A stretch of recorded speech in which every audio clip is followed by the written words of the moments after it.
All right, I'm out here at Bear Creek Elementary again. This has been a interesting project that we have under contract, and I came out here because we've had a lot of talk about the bridge and getting over it and what the weight limit is.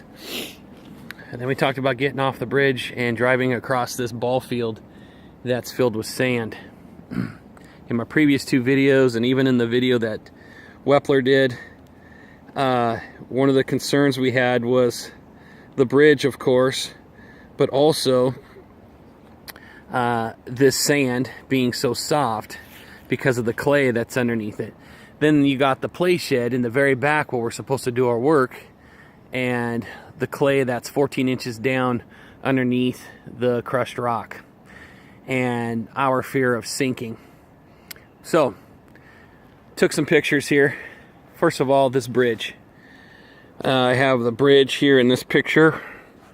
Hopefully you could see it here. There you go. That's me when I was standing on the other side of the bridge, facing the direction here of the park. 11 foot by 66 feet long. So 11 foot wide, and I took it from right here, from the most narrow point. 11 feet by 66 feet on this bridge.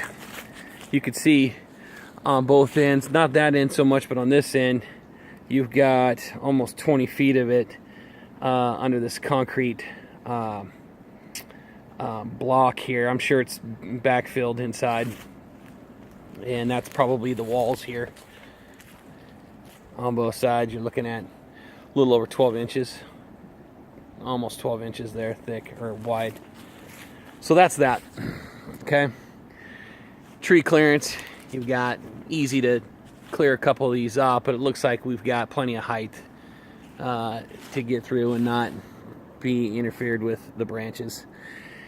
Then you get out onto the sand. When Wepler was out here, we were talking about the honey bucket guy, the vac truck that came out.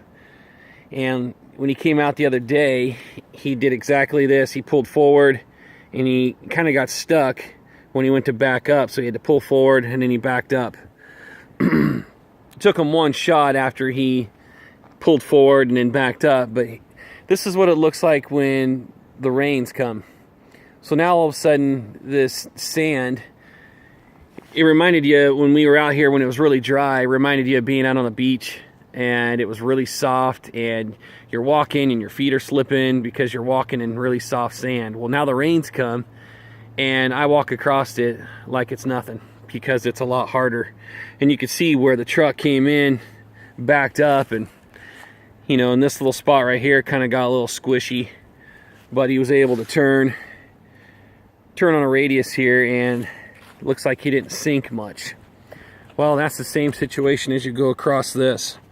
And the dimensions here are 18 feet wide or bigger. I kind of went from the fence and over. Looks like it was about 18 feet minimum, but looks like it widens out to obviously more than 20 feet wide. And then you've got a 254 foot stretch here from the fence or the gate and down to this like concrete gutter that runs along the side here. And I'm walking on this surface right now, and it's pretty hard. You know, I'm trying to dig through it right now, and it's been packed down pretty good. One of the recess teachers was out here, and she was telling me how when the rains come, this packs down a lot better. It's not so sandy. So here's a straight shot. Coming back, obviously it is sandy. I mean, the dirt moves, so it kind of reminds you when you get closer to the tide out on the beach. You know, that sand starts to get a lot harder, and that's what this is here. Same type of situation. You see where I rolled across the thing from a measurement. It's real easy to walk it. Then you get to this gutter. Then you have asphalt here on this stretch. And then you've got play chips. So this little stretch where there's play chips is, and I'll show you, I think it was 11 feet by, let me see here, hold on. Okay, so you can see 11 foot by 42 feet. I went to the edge of that slide and over to the roof edge here, and that's 11 feet here by 42 feet of the wood chips. You got asphalt that's right along the edge here, but that's how wide this little stretch is right here, 42 feet long by 11 feet. Okay, now looking at this repair, I try to look at the most damaged area right now, and the most damaged area starts right about to the left of this cone, and there's a saw cut that comes right down here. Someone saw cut there at one point. I don't know if they were getting ready to replace it or what, but that was saw cut. This is the major area in this location, and that major area I came up with is, let me see here, it is 27 feet by 29 feet. So if you look at how I drew this up, I kind of covered that area, 27 feet by 29 feet if I was to draw a rectangle around it. And then you got this little area just outside this cone where it's wavy, and you've got areas where the puddling starts. That little area right there is 27 by 15. Okay, so about 15 feet here, and then 27 feet up, which goes just past the cone here, and that's just kind of wavy. This area that's over here was originally in the measurement. I came all the way out to here in the contract. I came out to this point, but we're going to leave all this now. And we brought it all the way in, and now starting right here, and where that yellow is right there, the corner of it goes right in between those two play court stripes. There's a little yellow mark right there, and that's where we end it and head this way in front of that blue basketball pole looking game that they do. I don't even know what it's called anymore.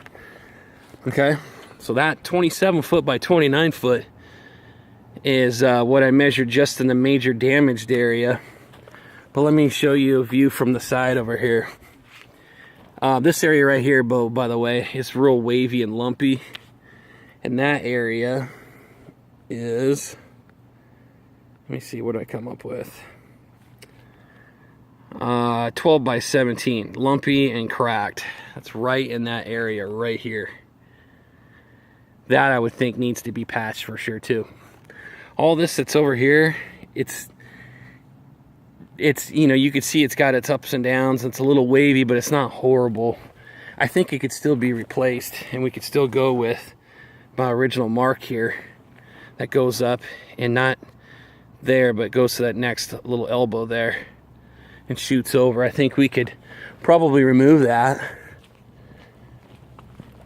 and call that good. So let's go from this view over here. So I've got it marked in yellow right here, and instead of it going at an angle like this by the pole, and we're not going to use this yellow, I'm sorry, come up to this one where this elbow is right here. If we do this, go all the way down, and we follow this in front of this pole, we're capturing all of this damaged, really damaged area, plus this wavy area that you can see, and that got cracked from when they drove the truck through. Some of you can't even tell they drove the truck through because you don't see a defined line through here. But if you go down this yellow line here, and we stop right there instead of over there like I did have, if we stop right here and go this direction and down, follow this yellow, it gets us real close to that original arrow there. That dimension is right here, and I took a picture of it from on the opposite side. So I took it from that direction there, looking this way, and that dimension I have is 36 by 62. Okay, 36 by 62 would be the new measurement if we were to do this whole area. The wavy stuff that's over here, this majorly damaged area, and this section here. It would capture all of that in this new measurement. I would love to see that we could fix that if possible. And then all this that you see is pretty flat. You know, as well as over here, it's not as flat, but it's pretty flat. It's got some little waves and bumps to it here and there. But I think we could probably do that. And if we've got this kind of weather, I think maybe it might not be as bad as what we think, but I'm not the expert here, so I just wanted to provide some information here on this so we could see exactly what's going on. There's the route of travel. Okay. Hopefully that's enough to help us out here.